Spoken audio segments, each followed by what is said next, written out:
오늘 함께 사순특강 진행하도록 하겠습니다. 함께 기도하겠습니다. 성부와 성자와 성령의 이름으로 주님, 오늘 함께 모인 우리 모두에게 감복해 주시고 우리에게 필요한 은총을 허락해 주시며 우리가 당신의 사랑과 은총 안에서 영육받고 성장할 수 있도록 저희 모두를 축복하시고 이끌어 주십시오. 이 모든 말씀 우리 주 예수 그리스도를 통하여 비나이다. 성부와 성자와 성령의 이름으로 아멘. 네, 여러분 반갑습니다. 우리 세옥공동당 작년, 재작년에 우리 레지오 전담원 교육을 위해서 왔었는데, 오늘은 주임주님께서, 임장님께서 사순특강을 이렇게 초대해 주셔가지고 이 자리에 또 환대해 주신 주임주님과 또 총회장님, 또 교육분과장님 이렇게 진심으로 환대에 감사드립니다. 오늘 저는 이 사순특강으로 이렇게 희망으로 구원된 우리라는 제목을 이제 정했는데, 우리 지금 2025년 정기 희년을 보내고 있는 게 또 이 희망의 순례자들이잖아요. 그래서 교황님께서 2025년 정기 희년을 반포하시면서 이렇게 칙서를 내셨는데, 그 제목이 희망은 우리를 부끄럽게 하지 않습니다.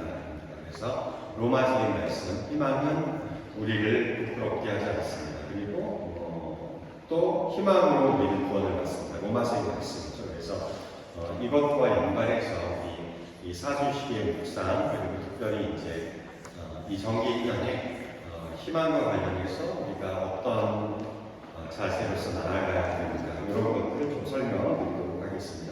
먼저 이 희망으로 구원된 우리는 로마서에 나오는 말씀이면서 또 교황 베네딕토 16세의 그 회칙 이름이죠. 로마서 8장 24절에 나오는 누가 보이는 것을 희망합니까? 우리는 눈에 보이지 않는 것을 희망하기에 희망으로 구원을 받습니다라는 이 바울로 사도의 말씀, 이거를 이제 베네딕토 16세 교황님께서 2007년에 11월 30일에 발표를 하셨어요. 그래서 이제 희망으로 구원된 우리라는 이런 어떤 회칙을 발표를 하셨고, 그래서 이제 이거를 중심으로 제가 내용을 보는데, 이 회칙에서 제가 중요한 부분들만 몇 가지 좀 이렇게 땄거든요. 그래서 여러분들 유인물을 준비를 했잖아요. 그래서 유인물을 조금 보시면서 함께 묵상을 해보도록 하겠습니다. 먼저 그래서 이 신앙은 희망이다라는 말씀을 해주세요. 그리고 그리스도교의 기쁜 소식이라는 그 복음을 말하겠죠. 그래서 이항과 사막 제목이 신앙은 희망이니까, 결국 우리가 이제 신망의 산덕이라고 이야기하지 않습니까? 믿음과 희망과 사랑, 애덕을 이야기하는데, 이 그리스도교의 기쁜 소식, 그리스도교 신앙의 복음은 정보 전달적인 것이 아니라 실행적인 것이다. 정보 전달에 그치는 것이 아니라 이걸 퍼포머티브라고 하는데, 그 라틴어로 페르포마티브스, 영어로 퍼포머티브라고 하죠. 수행적인, 실행적인. 정보 전달적인 것은 인포머티브라고 합니다. 우리가 지금 정보화 사회에 살고 있잖아요. 그래서 이 그리스도교의 복음은 우리에게 어떤 정보를 주는 게 아니라, 지금 이제 사실은 정보가 뭐 돈이고 권력이고 예전에는 뭐 주민등록번호 이런 것들 다 공개를 했는데, 지금은 그게 개인 정보가 되고 누가 악용할 줄 모르고 이러니까 이 정보가 굉장히 중요한 사회가 되는데, 그러다 보니까 모든 것을 정보로만 보고 이렇게 정보가 지배하는 세상, 이것은 굉장히 메마른 세상이거든요. 그래서 이 좀 수행적인, 실행적인 말씀이라는 것은, 그러니까 우리가 정보라는 것은 이제 메마른 어떤 그런 뭐 컴퓨터를 어떻게 하는가, 운전을 어떻게 하는가, 뭐 이 근처에 어떤 주유소가 있고 어떤 식당이 있는데, 모든 게 정보들인데, 복음은 그런 게 아니라는 것이죠. 그래서 이제 우리의 언어는 의미를 전달하는, 그래서 실행적인, 그러니까 그 의미 전달, 정보를 전달하느냐, 의미를 전달하느냐, 굉장히 중요한 두 가지 카테고리인데, 인간의 언어에는 이 두 가지가 같이 있습니다. 그런데 이제 정보화 사회가 되면서 굉장히 안타까운 것은 의미 전달, 의미를 통교하는 것은 커뮤니케이션하는 것을 줄어들고 정보를 전달하는 게 99% 이상 지배를 하는 거예요. 그래서 의미를 전달하는 건 우리 지금도 보면은 자동차 같은데 이렇게 빨간 스티커 김수환 추기경님의 얼굴 자화상을 그려놓고 뭐 바보 자화상이라고 하죠. 그리고 이제 거기에 뭐라고 써 있어요? 고맙습니다, 사랑합니다. 그러니까 이런 것들은 어떤 정보를 전달하는 게 아니라 의미를 우리에게 통교해 주는 거죠. 그래서 이 정보는 인간에게 필요하지만 인간을 구원하는 것은, 인간을 변화시키는 것은 바로 이 의미를 발견하느냐 발견하지 않느냐에 따라서 굉장히 이제 인간의 삶의 어떤 변화가 이루어지는 거죠. 그래서 특히 이제 지금 정보화 이 사회와 정보화 시대에서는 정말로 99% 이상 정보가 지배하는 세상이기 때문에 사람들이 의미를 상실하고 그래서 뭔가 지금 참 안타까운 일이죠. 이렇게 청소년들이 어떤 정신질환이 그 어느 때보다도 지금 높은 비율, 이게 이제 정신과 전문의 선생님들이 하시는 말씀인데 굉장히 큰 위기 상황을 겪고 있고 우울증을 앓고 또 적대감을 가지고 그러니까 이런 것들이 어떤 인성과 정서의 형성에 있어서 그러니까 사실은 굉장히 어려운 거예요. 지금 성소자 수가 굉장히 줄고 있는데 이게 이제 저희 때는 정말 너무 넘쳐나서 진짜 그랬는데 지금은 성소자 수가 없는 게 이제 너무 어린 시절부터 물론 학령 인구가 감소한 것도 있고 또 이러한 시기에 보이지 않는 그러니까 지금 정보화 시대라는 건 전부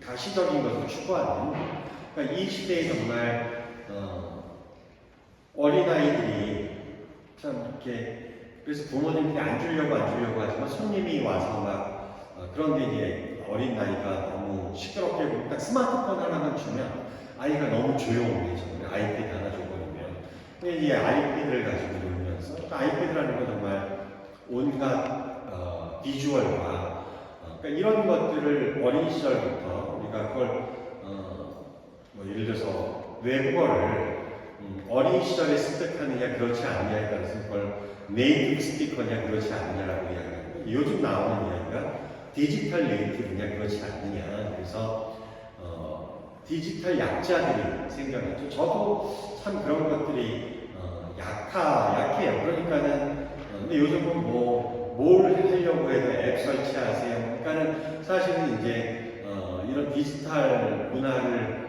이해하고 여기에 적응을 못하면 사회 안에서 살아가기가 어렵고 뭐 택시 하나 제대로 부를 수 없고 뭐 전부 이제 앱으로 신청하세요, 뭐 하세요. 그러니까는 여기에서 이제 그런 것들이 조금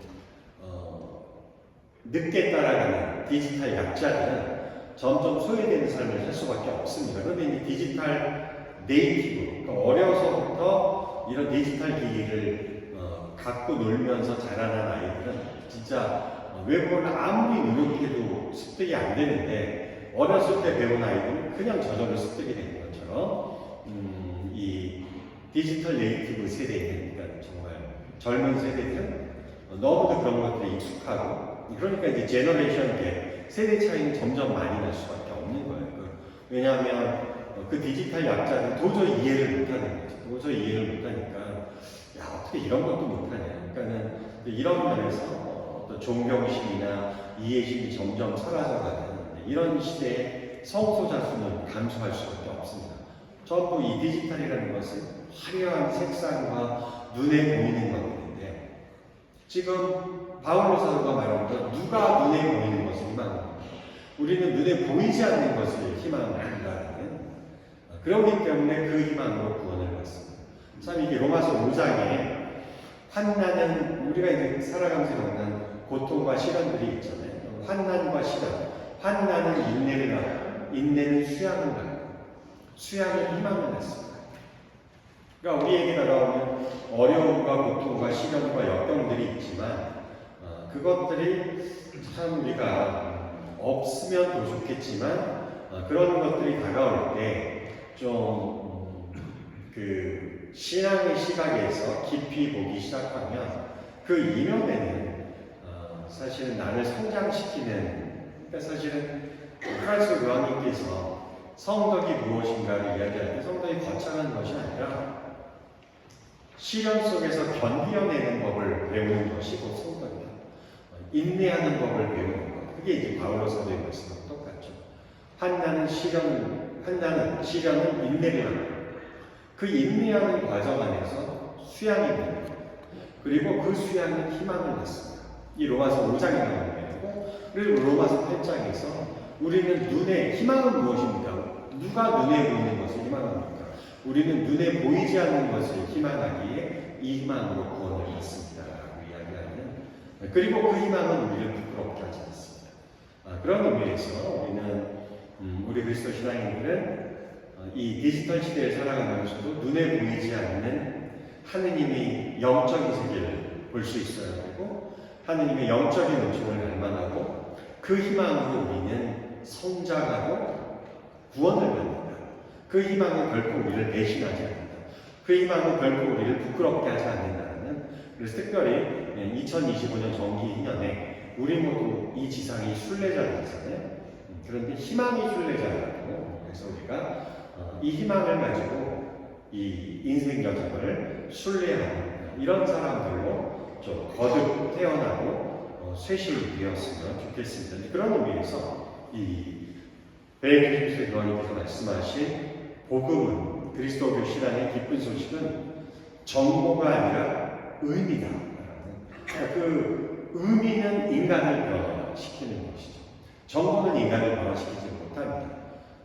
정보는 그냥 수많은 정보의 바다 안에서, 그러니까 그냥 우리가 어떻게 쓰느냐의 문제인데, 인간을 변화시키는 것은 바로 의미라고 보면 되겠어요. 그 의미 있는 삶을 우리가 살아야겠다. 그래서 지금 의미 없는 삶을 사는 사람들이 얼마나 많이 있는가. 그 의미 없는 삶을 천년 만년 살면 과연 행복한 것인가. 이런 어떤 가장 근원적인 질문에 우리는 봉착을 하게 됩니다.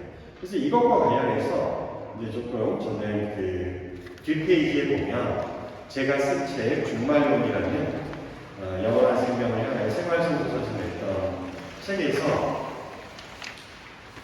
좀 스토리텔링식으로 제가 이 종말론을 썼거든요. 여기에 나오는 그 진시황제 이야기를 썼어요. 중국 진나라 시황제, 첫 황제인 진시황제는 그 6개의 나라를 통일을 했죠. 그래서 뭐 화폐도 통일하고 고량현도 통일하고 굉장히 업적을 많이 남겼는데, 이게 이제 51세인가 천하통일을 했어요. 사람이, 그러니까 현세에서 목표가 있을 때는 이거를 달성하기 위해서, 그렇죠? 천하제일의 1인자가 되기 위해서 노력을 해왔는데, 천하통일을 달성하고 나니까 그럼 이제 원하던 목표를 달성을 했잖아요. 그럼 과연 행복할까? 행복하지 않습니다. 진시황제가 그걸 말하죠. 행복감은커녕 두려움이 몰려오는 거예요. 그러니까 이제 우리가 갖고 있는, 뭐 예를 들어서 뭐 어린아이들은 이제 전화기를 바꿔주세요. 아이들은 좀 이렇게 상향 버전 해주세요. 근데 우리에게 그런 욕구들이 있잖아요. 자동차를 좀 더 좋은 걸로 하고, 아파트도 조금 큰 평수로 하고. 근데 그렇게 하면은 과연 행복한가? 행복하지가 않아요. 그냥 그거는 너무도 당연한 게 되고, 인간이라는 게 얼마나 나약하고 어떻게 보면 간사하다는 게, 이것만 있으면 행복할 것 같은데 그걸 가지는 건 너무 당연한 기본값이 되고, 내가 누리지 못하는 더 상위를 쳐다보게 돼 있어요. 끊임없는 상승 욕구죠. 그래서 그것을 달성하기 위해서 추구하고, 그걸 달성하면 행복하가 그렇잖아요. 더 위를, 진시황제가 그렇게 살아왔죠. 그런데 이제 더 위를 바라볼 수 없을 만큼 천하제일의 1인자가 되었는데, 진시황제에게 행복감이 아니라 불안감이 왔다. 그러니까 우리가 참 테살로니가서에서 항상 기뻐하십시오. 매사에 감사하십시오. 이런 말씀이 있잖아요. 불교에도 지족이라는 표현이죠. 그러니까 진정한 그 행복은 무엇인가? 족함을 아는 거예요. 지족. 족함을 아는 것. 정말까 우리가 오늘 이 자리에 함께 모여서 이 희년에 대해서 묵상하고 하느님 말씀을 묵상하고 이렇게 성당에 와서 함께 앉아 있을 수 있고 또 끝나고 돌아갈 수 있는 집이 있고 가족이 있고 이것만 해도 얼마나 행복한 것인가.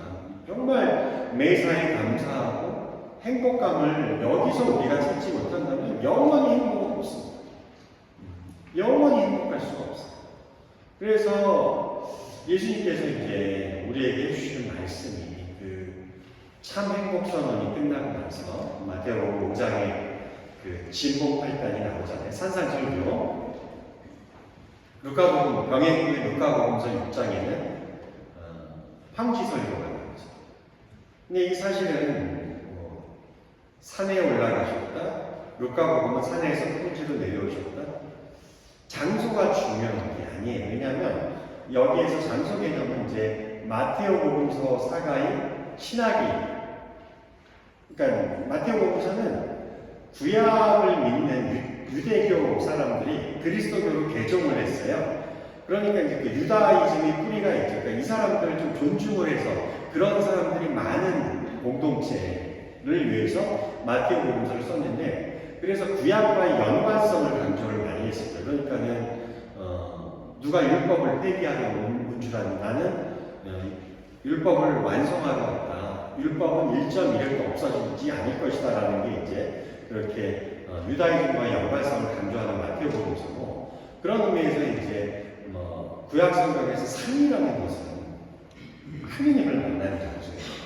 모세가 시나이산에서 십계명을 받고 엘리야 연자가 40일 밤낮을 걸어가서 호렙산에서 하느님을 만나죠. 또 타볼산에서 거룩한 건너가 있었고, 그러니까 산이라는 것은 하느님을 만나는 장소. 그러니까 이 마태오 복음사가가 이야기하는 것은 지금 산 위에서 말씀하시는 예수님의 말씀은 우리가 구약에서 알고 있는 그 주 하느님이 말씀이 바로 저 나자렛 예수님의 입을 통해서 나오는 것입니다. 저분은 바로 하느님의 아들이시다라는 신학적인 것을 거기에다가 함의를 담고서 설파하는, 그래서 산상설교라고 이야기했고, 루카복음서는 그 상대적으로 정통 유다인들이 아니라 이방인들, 소외된 사람들, 가난하고 불쌍한 사람들, 고통받는 사람들. 그래서 루카복음서는 자비의 복음서, The Gospel of Mercy, 자비의 복음서. 그러니까 루카복음서 15장에 보면 세 개의 비유, 그 중에서 이제 가장 유명한 돌아온 하나이고요, 렘브란트의 그림이 있잖아요. 이거는 루카복음서에 있는 거예요. 다른 복음서, 사복음서 중에는 특히 이제 공관복음서, 마태오, 마르코, 루카복음서는 함께 보아야 하는 공관복음서가 있는데 거기에는 전혀 나오지 않아요. 오직 루카복음서에만 나오는 정말 그 가난하고 소외된 사람들을 향한 그리스도의 자비, 이걸 너무 강조해서 썼어요. 그래서 그 산에서 평지로 내려왔고, 그거는 이제 낮은 데로 임하소서. 산에서 사람들을 구워보는 게 아니라 불교에서는 고해라고 하잖아요. 고통의 바다. 그 고통의 바다에 이 속세로 주 예수 그리스도께서 내려오셔서 정말 그 아파하는 사람들 속에서 복음을 전파하시는 거죠. 그래서 그것을 평지설교라고 하는데, 산상설교나 평지설교는 중요한 게 아니라 진짜 제목은 참 행복성입니다. 참 행복성. 뭐가 정말로 진정한 행복인가? 참 행복이 무엇인가? 이걸 우리에게 말씀해 주신 거예요. 그래서 이게 이제 거기에서 말씀해 주시는 게 말하자면 누가 행복한 사람입니까? 지금 웃는 사람들, 지금 박탈당한 사람들, 지금 가난한 사람들, 지금 아파하는 사람들, 그 처지 자체가 아름다워서 행복한 게 아니라 그렇기 때문에 오직 하느님께만 마음을 두고 오직 하느님께만 희망을 두는 사람, 보이지 않는 것에 희망을 두는 사람은 참으로 행복하다. 이게 진짜의 행복이에요. 그런데 이제 그 마태복음서는 8개의 행복선언으로 끝나는데 루카복음서는 4개의 행복선언과 4개의 불행선언이 있어요. 그러면 지금 배부른 사람들, 지금 웃는 사람들, 너희는 참으로 그래라. 아니 주님, 내가 조금 열심히 일해서 좀 약간 배부르고 등 따숩게 산다고 그게 무슨 죄입니까? 그걸 탓하는 게 아니고요. 너무 이 현세의 재미에 아니면 현세적인 것에 너무 추구함으로써 보이지 않는 것에 대한 희망을 완전히 잃어버린 사람, 그들은 참으로 그래요. 그런데 지금 나에게 고통이 와서 고통 자체는 아름다운 게 아니지만 그로 인해서 사람이 철저하게 정화가 되잖아요. 그동안 내가 추구하던 그 모든 것들이 참 별거 아니었구나. 참 허망한 곳이었구나. 이런 것들을 느끼면서 정말 보이지 않는 것에 대한 희망을 주는 사람, 그들은 참으로 행복하다. 이게 예수님께서 우리에게 주시는 정말 첫 번째 복음, 너무도 아름다운 진짜 행복이 무엇인가, 오직 하느님께만 마음을 두는 사람. 이게 이제 마태복음서 5장에서 6장으로 연결되면서 6장에 나오는 내용이 너희는 무엇을 먹을까, 무엇을 입을까 걱정하지 마라. 그런 것들은 누가 걱정해요? 이방인들, 하느님을 모르는 사람들. 오늘 피었다가 내일 아궁이에 던져질 것도 하느님께서 이처럼 아름답게 입히시거늘 하물며 너희야 얼마나 더 잘 입히시느냐. 무엇을 먹을까, 무엇을 입을까 걱정하지 마라. 너희는 무엇보다도 먼저 하느님의 나라와 그분의 의로움을 구하라. 이게 마태복음 5장에서 시작해서 6장 마지막에 마무리 짓는, 너희는 먼저 하느님의 나라와 그분의 의로움을 구하라. 하느님의 나라는 무엇입니까? 하느님의 뜻이 이루어지는 상태. 하느님의 의로움은 뭡니까? 하느님의 뜻이 이루어지는 상태. 똑같은 말이에요. 결국 우리가 무엇을 해도 하느님의 뜻이 무엇인가? 일신의일신, 날마다 새롭게 하소서. 아침에 일어나면 내가 하루를 정말 하느님 뜻에 맞게, 하느님의 뜻이 무엇인가 보이지 않는 그 뜻을 찾기 위해서 노력하고 나머지 것들을 거기에 맞추어서, 이게 이제 프라이어리티, 우선성의 문제예요. 하느님의 뜻이 최우선으로 가고 거기에 맞춰서 나머지 것들이 가면은 모든 일이 잘 되는 겁니다. 그러면 너희는 무엇을 먹을까, 무엇을 입을까 걱정하지 마.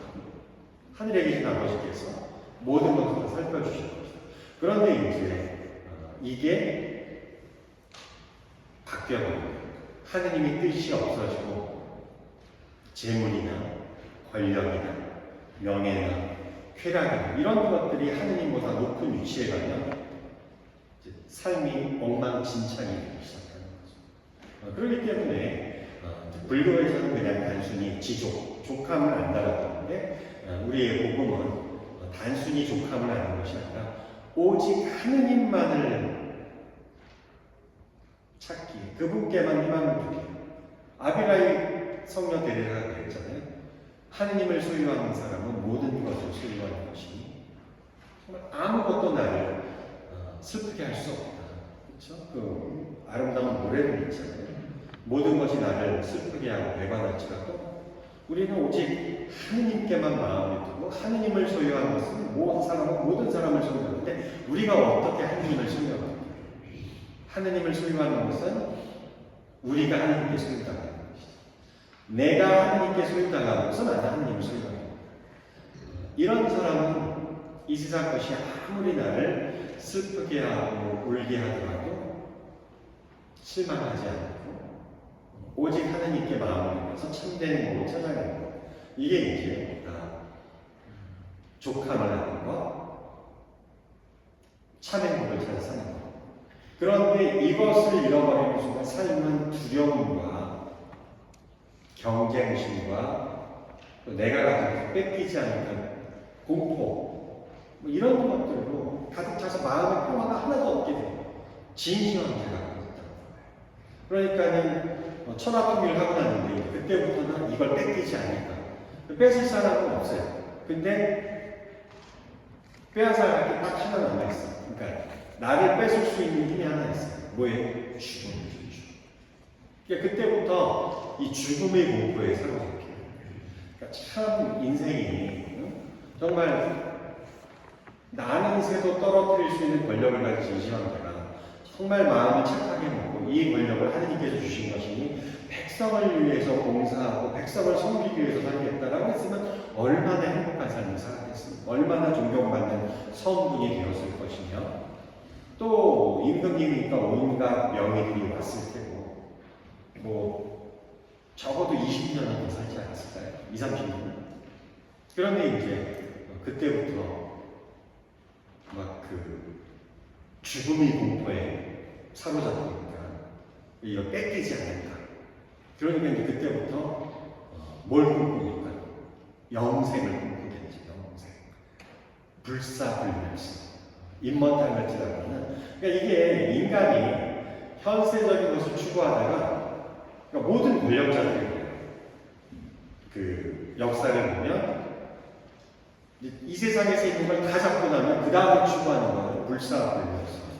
불사불멸성. 그래서 진시황 자가 이제 그때 이거를 이제 찾는데 그때 이제 이 서복 혹은 서불이라고 하는 약삭반의 신화가 그 진시 황제의 마음 그 욕구를 간파를 하고 그래서 이제 뭐 중국 고서에 보면 바다 한가운데 있는 동래산 거기에 가면 장생 불로초가 있다. 근데 이게 그 세속의 때가 묻은 성인의 눈에는 보이지 않으면서 동자승 정말 그 세속의 때가 묻지 않은 동자승들을 한 80명을 데리고 서복 혹은 서불이 이제 떠나죠. 그래가지고 제주도로 갔다.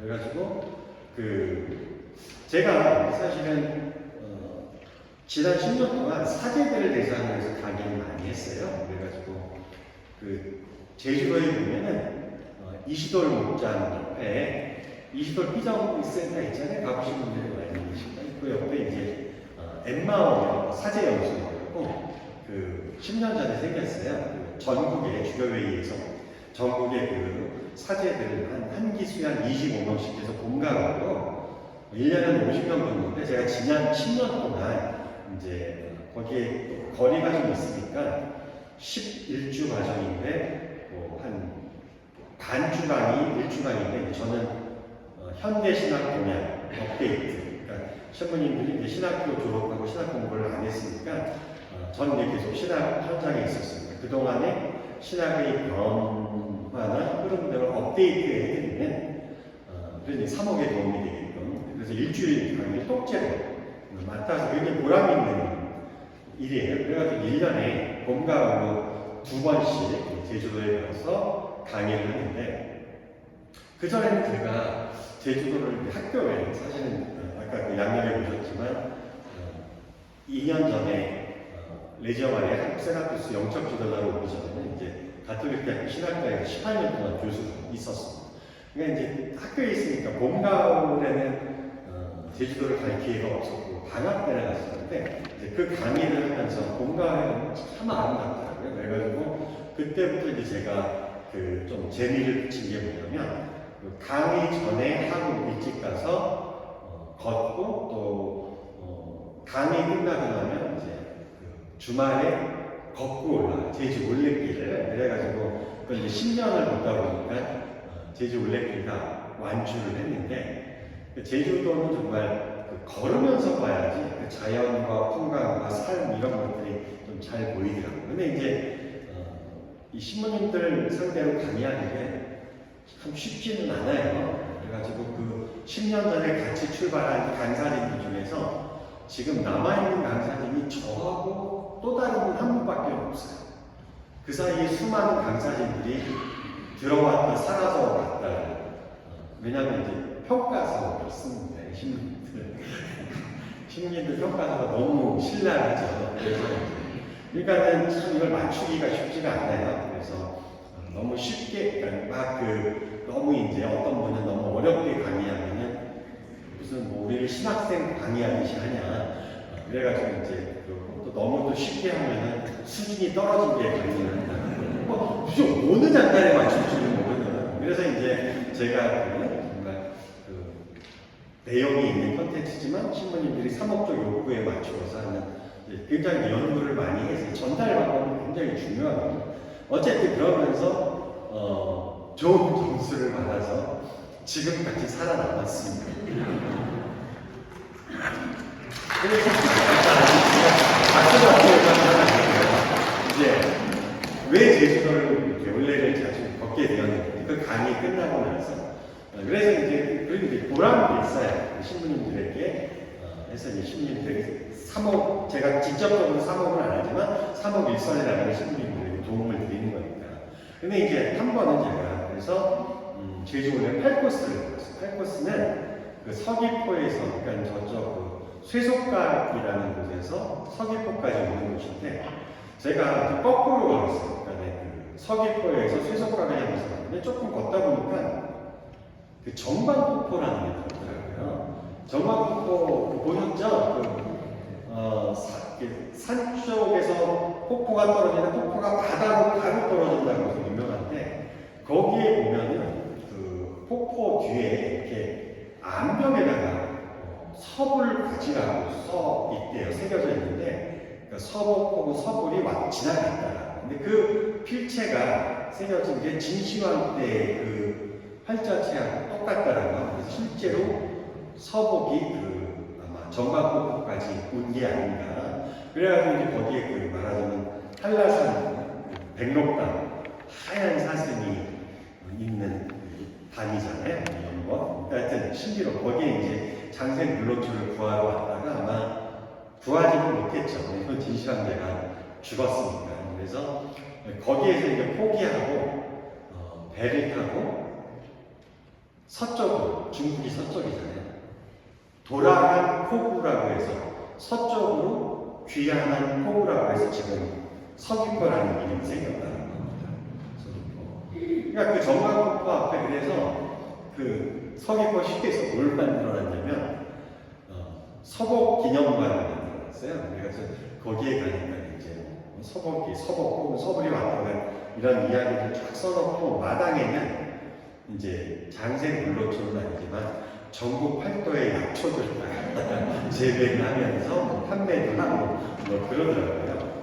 그래서 저는 이제 거기에서 그 이야기를 다시 한번 그 정막폭포도 보고 이 서복 기념관도 보고 그러면서 좀 묵상을 많이 했어요. 그러니까 결국은 장생 물로초를 구하지 못하고 간 겁니다. 그래가지고 이제 진시황제가 정말 그 장생 물로초를 못 구하니까 그 불안함과 초조함 그러다가 이제 그때 그 당시 이제 의사들은 연금술사가 됐어요. 화학자. 그래가지고 이상한 게 또 우리 인류 안에 독을 독으로 갔으니까 이런 게 있어요. 이열치열, 이한치약. 대표적인 게 이제 혹시 뭐 형제님들 해장술, 술을 술로 깬다. 의학적으로 그런 거 없다라고 하더라고요. 근데 딱 그런 거를 뭐냐면, 그러니까 불사불멸성을 얻기 위해서 극단적인 방법을 그야말로 극약 처방을 하는 거예요. 그래가지고 그 의사들이 단약이라는 걸 만들었어요. 그게 이제 비단술이라고 해서 중국에서 조금 내려오다가 없어진 전통인데 단약을 극약을 써서 오늘날로 따지면 납, 수 이런 걸로 환약을 만들어가지고 얼마나 어리죠. 그래가지고 그거를 그래서 결국은 진시황제가 죽은 원인이 몇 가지로 이렇게 분석이 되는데 그 중에 굉장히 유력한 것 중에 하나가 이 단약을 먹고 피를 토하고 죽어간다. 얼마나 어리석은 거예요. 정말 주어진 삶에 만족하면서 선을 추구하고 봉사하고 백성을 위해서 이런 삶을 얼마든지 행복하게 살 수 있었는데 그런데 이렇게 어떤 헛된 불사불멸성을 추구하면서 하다가 비참하게 죽어간 그리고 이제 진시황제 무덤 보면 또 얼마나, 그러니까 사실은 천하를 호령하는 사람인데 가장 겁쟁이였던 거예요. 죽음이 세계가 그렇게 무서웠는지 뭐 다큐멘터리 같은 거 보셨죠? 그 수많은 그쵸? 그 흙으로 만든 뭐 병사들, 그죠? 이걸 만들어서 자기 무덤을 지키게 했다. 그러니까 세상에 가장 큰 권력자였지만 죽음 앞에서 가장 두려움 쫄고 겁장이가 아니었나. 그러니까 이 세상에 어떤 권력자도 죽음 앞에서는 예외가 없는 거예요. 이렇게 해서 죽어간, 그러니까 이 불멸성의 추구, 이게 과연 인간이 정말 어리석음을 보여주는 그런 게. 그러면 이제 여기서 한 가지 생각을 해볼 수가 있죠. 그렇다면 정말로 나에게 불사불멸성이 주어진다. 진시황제는 아니지만, 그러면 나는 봐야 되는 거니까. 그래서 이제 여기에서 두 번째 저는 그린마일이라는 스티븐 킹의 미국 유명한 소설가죠. 그 소설과 그 소설이 영화화가 됐어요. 그래가지고 1999년에 나온 건데 아마 보신 분들 계실 거예요. 기억을 해보시면 그 유명한 영화 탐 행크스가 주인공으로 나오는데 이제 어느 교도소 간부였어요. 1940년대 사형수 감옥에 사형수들만 있는데 칠린 간수였는데 거기 어느 날 존 커피라고 하는, 이름이 커피예요. 존 커피라고 하는 아주 커다란 거부의 흑인 죄수가 아주 흉악한 죄목, 어린 소녀들을 성폭행하고 잔인하게 살해한 혐의로 사형 판결을 받고 사형수로 들어온 거예요. 처음에는 굉장히 조금 조심스럽게 보았는데 시간이 지나면서 보니까 이 존 커피라는 흑인 죄수가 너무 천진난만하고 근데 이제 거기에 거기 인간의 어떤 선과 악 이런 게 너무, 그러니까 이 스티븐 킹의 소설이 참 훌륭한 게 인간이 그 상황 속에서 인간이 죄수들 사이에서, 간수들 사이에서 인간이 선과 악의 교차를 너무 극렬하게 잘 묘사를 해냈어요. 그래서 인간이 정말 선과 악의 교차에서 우리는 무엇을 선택하면서 할 것인가를 너무도 좀 반성하고 성찰하게 해주는 좋은 작품입니다. 이 그린마일이라는 건 뭐냐면 이제 그 사형수들이 어느 날 사형 집행을 당하기 위해서 그 사형 집행장까지 걸어가는 그 복도를, 나무 복도에다가 우리 보면은 운전하다 보면 요새 그런 거 있잖아요. 핑크색으로 이렇게 표현해놓잖아요. 어디 천안방향, 춘천방향 이런 식으로. 그런 것처럼 초록색 페인트로 사형장까지 가는 길을 쫙 칠해놓은 거예요. 줄을. 그래서 그린마일. 뭐 1마일은 아니지만 어쨌든 결국 이제 걸어가는 죽으러 가는 길. 근데 이게 가장 인간이 걸어가기 힘든 길, 가장 걸어가기 어려운 길, 싫어하는 길. 실제로 우리 국내에서 교도소 사목을 했던 그런 신부님, 수녀님 아니면 그런 이야기를 들어보면 이제 거기 교도소 사목에 같이 참여했던 교도소 실제로 일했던 간수들이 이렇게 쓴 글이 있어가지고 제가 읽었는데 정말 그게 너무 비참하다니. 지금 이제 사형이 집행이 정지가 되어 있지만 그러니까 천주교는 사형 폐지를 지금 주장을 하잖아요. 근데 예전에 사형이 집행되던 시기에 보면은 정말 100명이면 99명은 철창에 이렇게 매미처럼 달라붙어서 절대 안 가겠다고, 표현이 좀 죽어도 안 가겠다고. 그래가지고 그거를 막 간수들 6명이 막 끌어내서 바닥에 말버둥치면서 질질 끌고 가는, 너무 정말 비참한 게 참. 제가 기억에 남는 게 제 군대 시절에 행정병이었는데 어느 날 주임 강사님이 이렇게 좀 어디 그 옆에 그 군부대 옆에 무슨 이렇게 동물 이렇게 좀 사육하는 데서 아마 그 좀 집에 이제 노모를 위해서 이렇게 오리를 한 마리 이렇게 잡게 돼 각 이렇게 받기로 됐나 봐요. 하여튼 그래가지고 그 오리를 가져가는데 행정병이 저를 데리고 가서 그 우리 안에서 저 오리 잡아오라고. 그래가지고 제가 오리를 잡으려고 뛰어갔는데 오리가 나는 거예요. 잡히면 죽는다는 거예요. 그래가지고 정말 여기서 한 4~5m를 진짜 내가 볼 때 진짜 그걸 뛰어오르고 막 바둥바둥 필사적거리는데 제가 정말 이렇게 잡을 수가 있었는데 너무 눈물이 나서 못 잡겠어요. 정말 그 미물이 살아오겠다고 하는데 그래서 제가 잡는 신용만 하고 넘어지고 하니까 이제 그 상사님이 오시더니 제 그냥 머리를 치고 남자 자신 그거 하나 못 잡는 그래서 잡아가지고 가시더라고요. 그러니까 미물도 자기가 죽을 때가 되면 이거 진짜 눈물이 나고 배설물도 나고 깃털이 다 막 사방으로 흩어질 정도로 뛰는. 그러니까 이게 인생명이라는 게 있어요. 그런데 이제 사람은 오죽하겠냐. 그래서 그거를 끌고 가는 그게 너무도 비참하다고 이야기를 하는데 그래서 대부분 뭐 그러고 또 어떤 사람들은 그 죽기 직전에 그렇게 또 생각이 많이 나나 봐요. 어린 시절에 천명성체가 나왔다. 그 죽음 직전에 우리 파노라마 현상이라고 하는데 그 근사체 니어 데스 엑스피리언스라고 이렇게 죽음에 근접했다가 다시 돌아오는 분들 있잖아요. 좀 코마 상태로 갔다가 이런 분들 이야기를 보면 또 아니면 그 암벽 근반가들이 암벽 근반하다가 이렇게 줄이 풀려가지고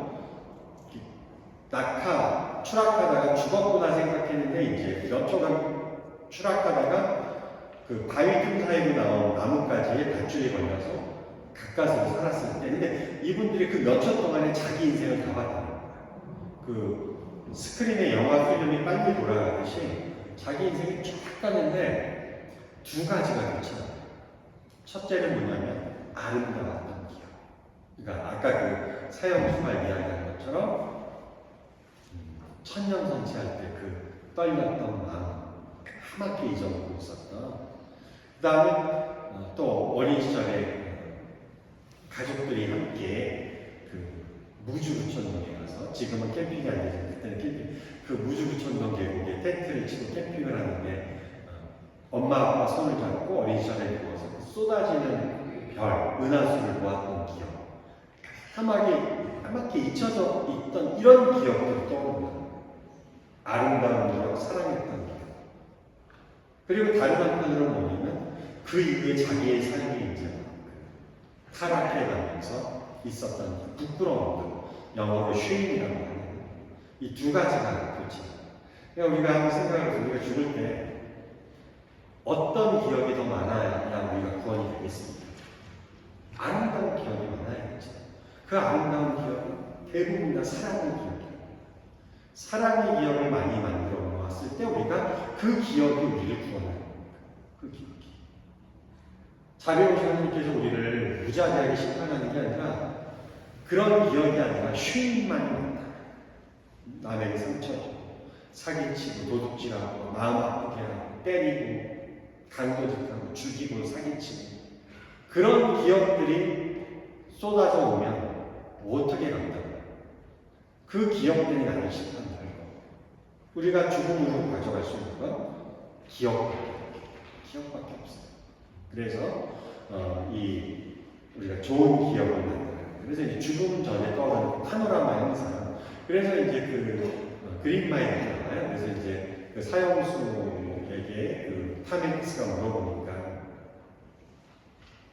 지금 이제 사형 집행하기 직전에 물어보니까 사랑하는 아내와 함께 로키 산맥 그쪽에 가서 작은 오두막 캐빈에서 똑같은 얘기 밤하늘의 별을 바라보던 그 기억이 생각납니다. 근데 이제 그러다가 자기가 잘못된 길을 들으니까 부인도 도망가고 그럼 어쩌다 내가 이 지경으로 잡았는지 모르겠다. 이게 이제 그 사형수 감방에서 선과 악의 어떤 교차. 그런데 이제 이 탐 행크스가 굉장히 심한 그 방광염 요로염을 앓고 있었는데 어느 날 그 존 커피가 이제 신비로운 능력으로 그 탐 행크스를 잡고 그 병을 고쳐줍니다. 그러면서 이 탐 행크스가 뭔가 환시를 보는 영화를 보는데 소설. 뭐냐면 이 존 커피는 죄수가 그러니까 나쁜 사람이 아니라 하늘에서 내려온 천사였던 거예요. 그런데 그 하늘에서 내려온 천사이고 그래서 신비로운 치유 능력이 있었던 거예요. 그래서 이제 그 진짜 범인은 따로 있고 그 범인이 농장 뒤에 어린 딸 두 소녀를 잔인하게 성폭행하고 살해하고 떠난 자리에 이 존 커피가 지나가다가 그걸 보고 어떻게든 그 이미 죽어있는 시체를 붙잡고 치유하려고 손을 대다가 이제 출동한 보안관에게 체포당한 현장에서 그 누명을 쓴다서 그걸 알게 돼요. 그래가지고 몰래 이제 그 존 커피를 꺼내다가 그 교도소장의 부인이 뇌종양으로 죽어가고 있었는데 그거를 또 치유하게 하고. 근데 이제 존 커피의 사형날이 다가와요. 그러니까 이 타레크스가 고민에 빠진 거예요. 그래가지고 어느 날 이제 그 감방 안으로 들어가서 이렇게 이야기합니다. 내가 만약에 나중에 어느 날 하느님 앞에 불려갔을 때 너는 나의 사랑하는 천사가 무죄인 걸 알면서도 왜 사형 집행을 했느냐고 물어보신다면 내가 한 말이 없다 뭐라고 대답을 하겠냐라고 자기 심경을 토로해요. 그 얘기는 자기가 처벌을 받더라도 도망가게 해주겠다라는 거야. 근데 존 커피가 하는 말 굉장히 많아요. 거기서 자기는 그렇게 하지 말라. 나는 그대로 이대로 사형을 당하고 싶다. 하늘로 다시 돌아가고 싶다. 왜 그런가 이야기하면 I am tired. 지쳤다. tired of what? 무엇 때문에 지쳤는가? 인간이 잔악함에 지쳤다. 그러니까 이 하늘에 있던 천사가 땅으로 내려올 때는 가서 착한 인간들을 많이 만나고 이런 꿈을 부풀고 왔는데 여기 정작 이 지상에 와서 체험하는 인간의 사악함, 악함을 너무 두고 그러니까 이게 이제 그런 어떤 소설적인 이야기를 통해서 그 인간의 그런 것들을 선과 악의 문제를 다루기 위해서 그렇게 이야기를 썼겠죠. 그래서 어쨌든 그래서 나는 다시 선만이 존재하는 악이 없는 세상으로 다시 돌아가고 싶다. 그래서 사형당하고 죽습니다. 그랬는데 이제 그 이후에 탐 행크스가 그때 그 존 커피에게 치유를 받은 이후로 신비로운 어떤 체험을 하게 돼요. 그러니까 일종의 불사불멸성을 받는 거예요. 그래서 감기 한 번 안 걸리고 한 번도 질병이 안 걸리고 오래 사는 거예요. 그래가지고 이게 이제 우리가 액자기법이라고 해서 요거를 현재 노인이 된 탐 행크스가 어느 요양원에서 친하게 지내는 어느 할머니한테 이 이야기를 해주면서 과거를 해상하는 마치 액자를 통해서 보는 것처럼 그래서 문학에서 이런 액자기법이라고 하는데 이제 과거 이야기를 쭉 해주면서는 그래도 이제 할머니가 이제 그렇구나 이야기를 듣다가 생각을 해보니까 1940년대 40대의 40대 후반 거의 50대의 단수였는데 지금 99년이에요. 60년 가까이 흘렀잖아요. 그러면 당신 나이가 얼마 되거든요. 저희가 110 몇 살이야. 근데 피부만 약간 노인인데 어때까지 한 번도 아프지 않아요. 병도 없고. 그러니까 일종의 불사불멸성을 가지고 계속 살아가는 겁니다. 그러니까는 깜짝 놀라니까는 그러면서 이 할머니는 병이 있었거든요. 당신이 부럽다라고 하니까 이 탐 행크스가 하는 말 이게 사실은 이 소설의 주제입니다. 병을 앓지 않고 이 세상에서 그저 영원히 살아가는 것은 나에게 축복이나 행복이 아니라 저주입니다. 왜 그런가 하면 사랑하는 사람들이 다 떠납니다. 사랑하던 아내도 떠났고 동료 간수도 죽었고 자기는 계속 떠나고 되는 아픔을 겪는 거예요. 그리고 장면이 바뀌어요. 어느 장례식장에 그 이야기를 했던 할머니도 몇 년 후에 떠납니다. 세상. 그걸 또 이 타메크스가 멀리서 쓸쓸히 쳐다보면서 돌아가요. 그러니까 그 이야기를 들어주던 할머니도 세상을 떠나고 사랑하는 사람들은 계속 떠나가고 그리고 자기는 존 커피가 이야기한 것처럼 이 세상에서 인간의 사악함과 잔악함을 끝없이 체험하면서 그저 그렇게 살아가는 게 자기에게는 행복이나 축복이 아니라 형벌이요 저주다. 그래서 우리가 이 세상에서 그저 이 인간의 악함이 사라지지 않을지 선과 악의 교차인 결혼터 앞에서 그저 그렇게 영원히 살아가는 불사불멸성을 얻을 수도 없을 것이고 설사 얻는다 하더라도 그것이 과연 우리에게 진정한 행복을 주는가? 그렇지 않다. 우리가 영원히 사는 것은 선만이 존재하는 세상이었어. 더 이상 악이 없는 세상이었어. 그건 바로 하느님의 나라 안에서지요.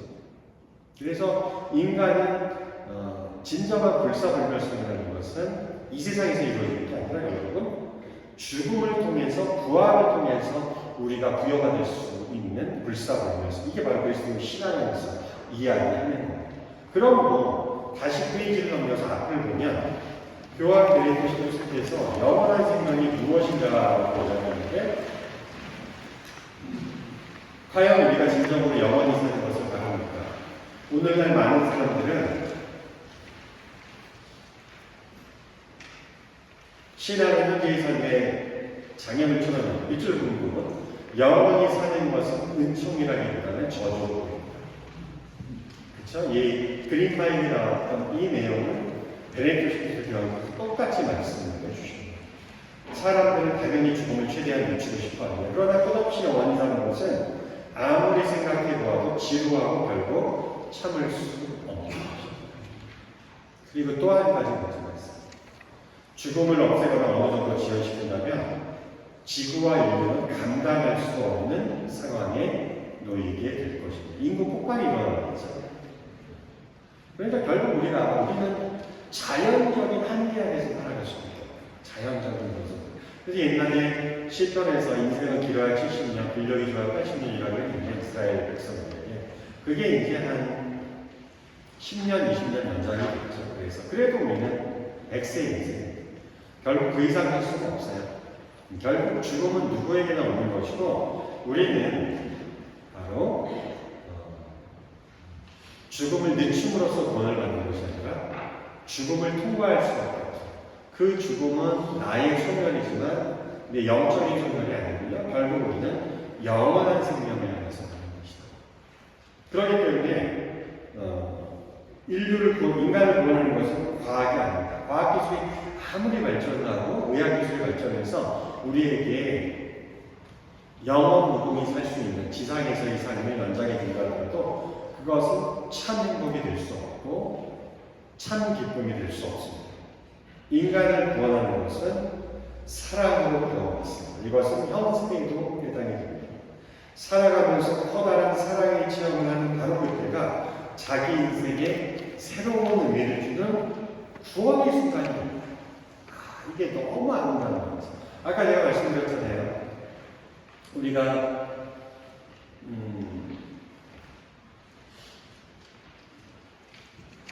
저 세상을 가져갈 수 있는 게 아무것도 없어요. 제가 아는 변호사님이 말씀해 주시는 게 이렇게 좀 많은 재산을 가지고 있다가 갑자기 최장암이 오고 이래서 빨리 떠나시는 분들은 그게 미리 가족 간에 이런 어떤 분배 이런 것들이 미리 잘 되어 있지 않으면 그 법정에서 자신이 체험하는 것들은 너무도 비참한 그 유산을 둘러싼 가족 간의 전쟁, 그러니까 차라리 돈이 없었으면 서로 돕고 위로하면서 할 텐데 이 돈이 있으니까 누가 더 많이 받느냐 이게 형제자매를 갖는 부모와 자식을 갖는 정말 거기 패륜이라는 게 딱 없어요. 이건 인간 윤리가 깨져버리는 이 돈이 인간을 불행하게 그런 의미에서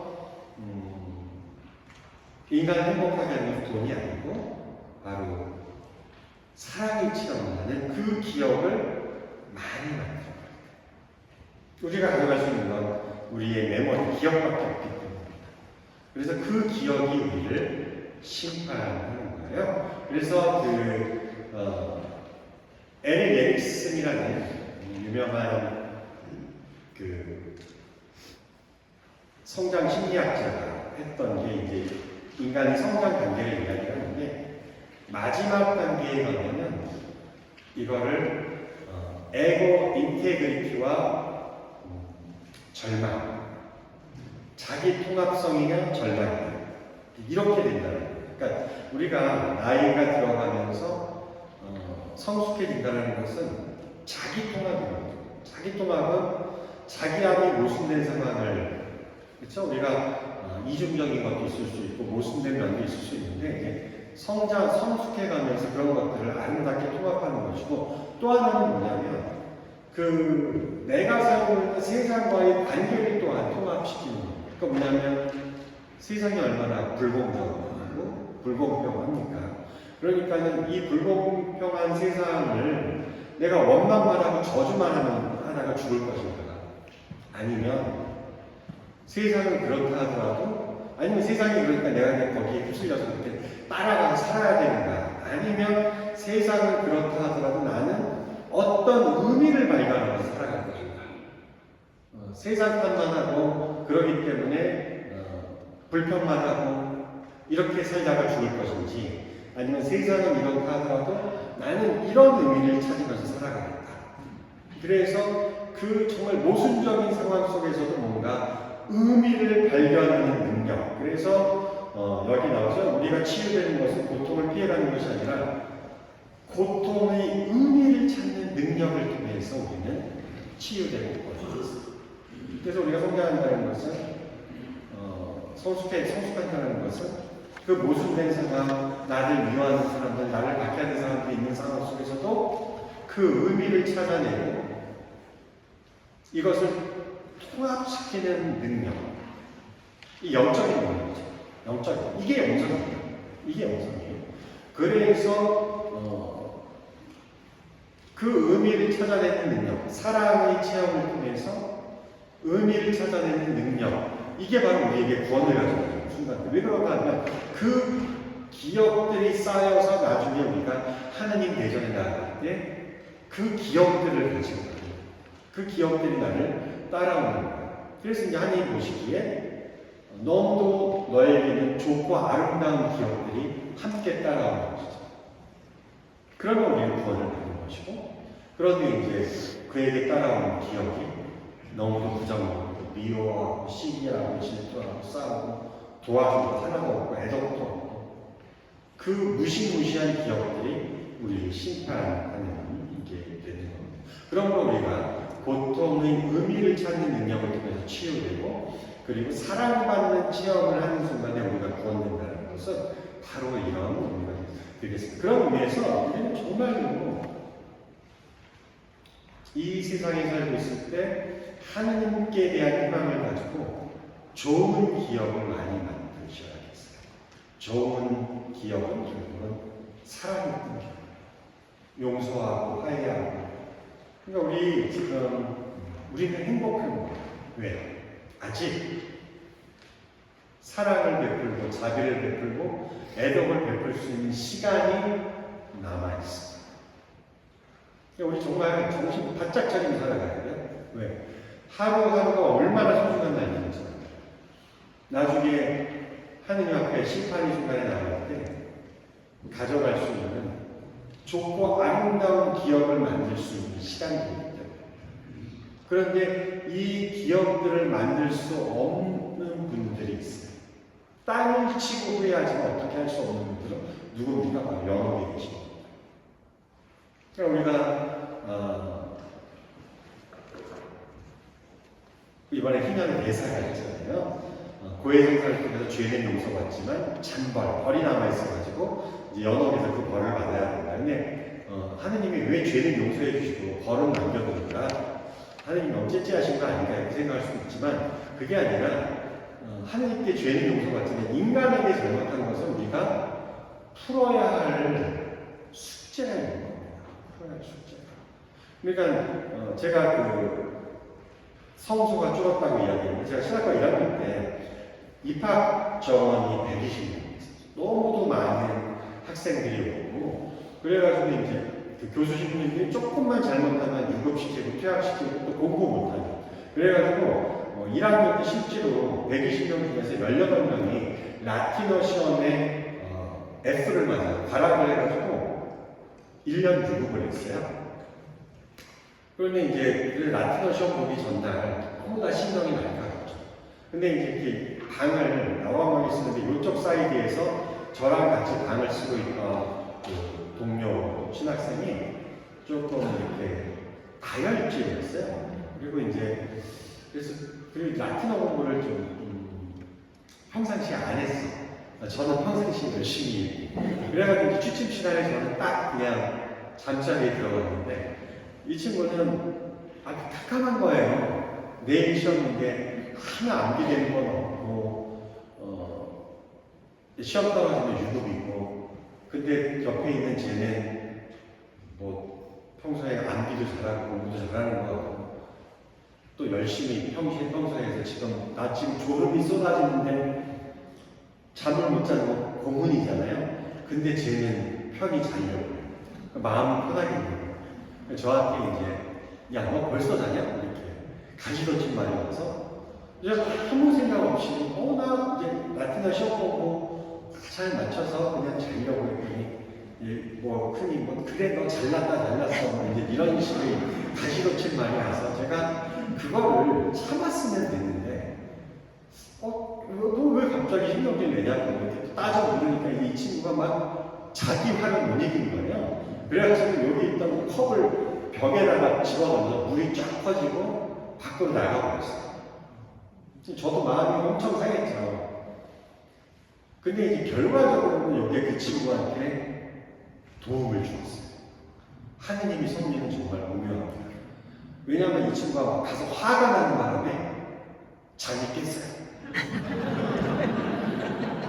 그래서 밤새 공부해서 라틴어 시험을 통과했어요. 좋은 점수를 내니까 발악을 안 당했어요.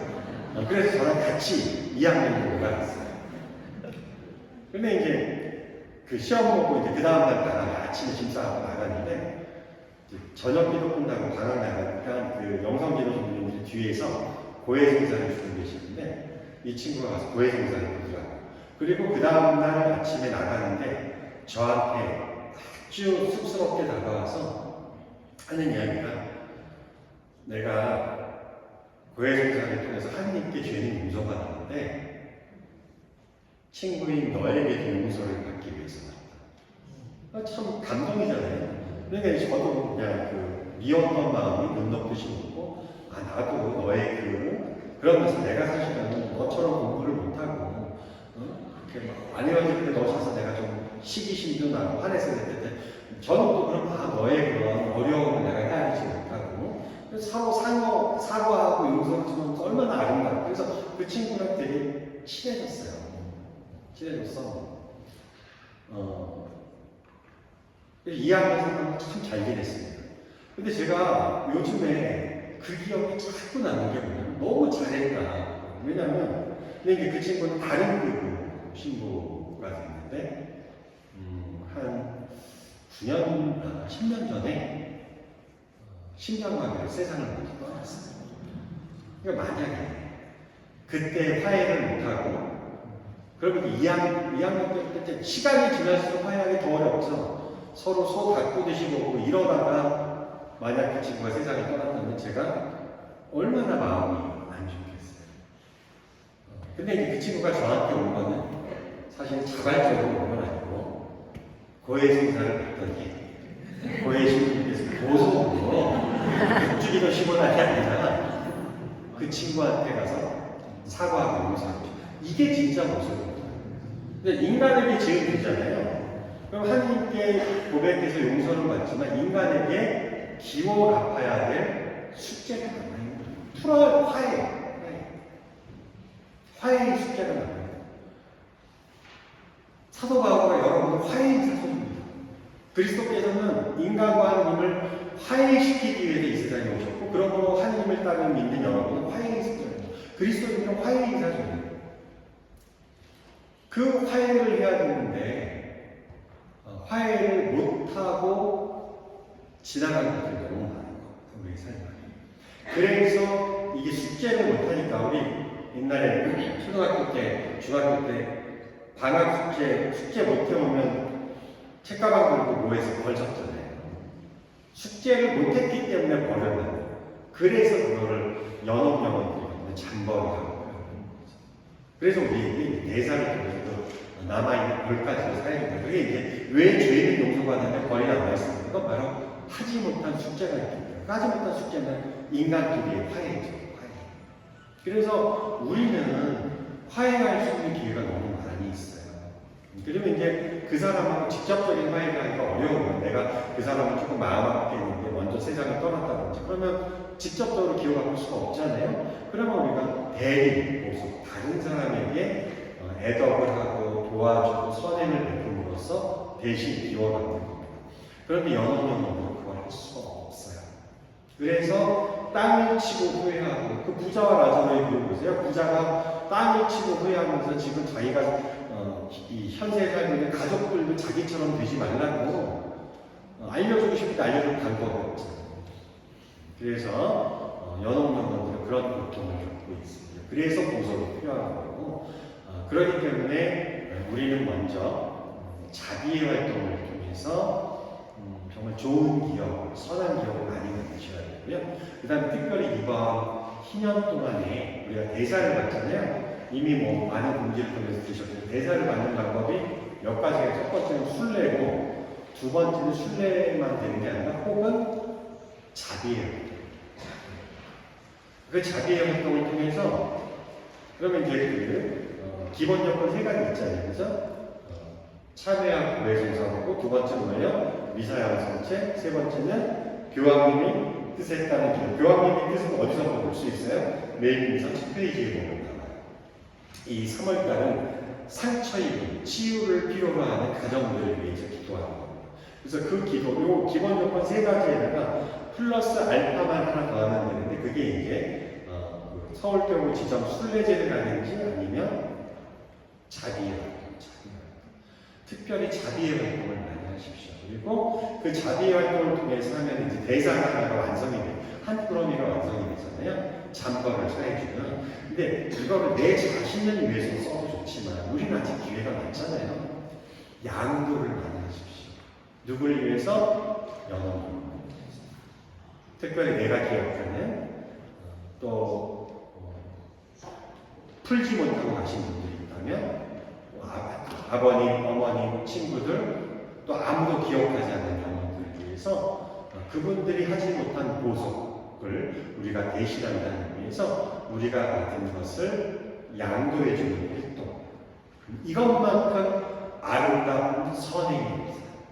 정말 이 세상에서 풀지 못한 화해 때문에 고통받는 그 영혼들을 위해서 우리가 자비를 베푸는 애덕 활동을 하고 그 공로를 태어난 영혼들에게 양도하는 것 이것만큼 더 큰 사람이 어디 있겠습니까? 그래서 이 희년이 12월 28일까지니까 여러분들 많은 애덕 활동을 통해서 이 대사를 영혼들에게 양도해 주시고 이 모든 것들이 보이지 않는 것을 희망하는 우리의 믿음에서 나오는 것이죠. 그럼으로써 우리는 구원을 받게 됩니다. 프란치스코 성인께서 프란치스코는 뭐라고 했어요? 우리는 내어줌으로써 받고 내 생명을 바쳐 죽음으로써 우리는 구원을 얻게 될 것입니다. 우리가 구원을 위해서 필요한 공로조차도 여러분을 위해 양도하는 것만큼 더 큰 사랑을 받고 그 사랑 속에서 우리는 이미 하느님의 커다란 구원 안에 들어가 있는 것이고, 이미 구원은 죽은 이후에 이루어지는 게 아니라 이 세상에서부터 시작이 되는 것이고, 그것은 이런 보이지 않는 것에 대한 믿음과 희망, 여기에서 시작된다고 이렇게 말씀을 드리겠습니다. 이 연옥에 관한 새로운 해석이라든지 이런 것들은 제가 3페이지 이후에 자세히 써놨거든요. 그래서 시간 관계에서 이렇게 말씀을 드리지 못하지만 그거 참고를 읽어주시고, 또 가능하신 분들은 희망으로 구원된 우리 좀 이렇게 구하실 수 있으면 구하셔서 지하철 같은 데서 읽으시면 참 좋을 것 같아요. 아무튼 오늘날 절망적이고 너무 시기와 질투 분열된 세상 안에서 우리 그리스도 신앙인만큼은 사랑과 자비와 평화를 살아가는 사람이 되어야 하고 희망이 소외되어야 되겠습니다. 여러분 모두 저를 포함해서 우리 모두 희망으로 구원된 우리가 되기를 진심으로 기도하겠습니다. 감사합니다.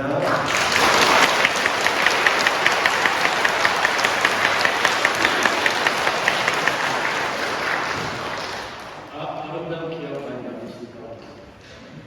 1년에 사실 이 누가복음 보고만 들어가면 오늘 10개의 강의 주신 분이 뜨거운 박수 한번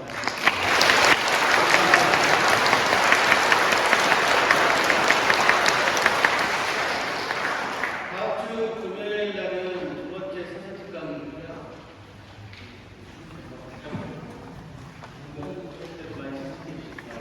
네, 그러면 마침 단독 되겠습니다. 모두 일어나 주십시오. 주님께서 여러분과 함께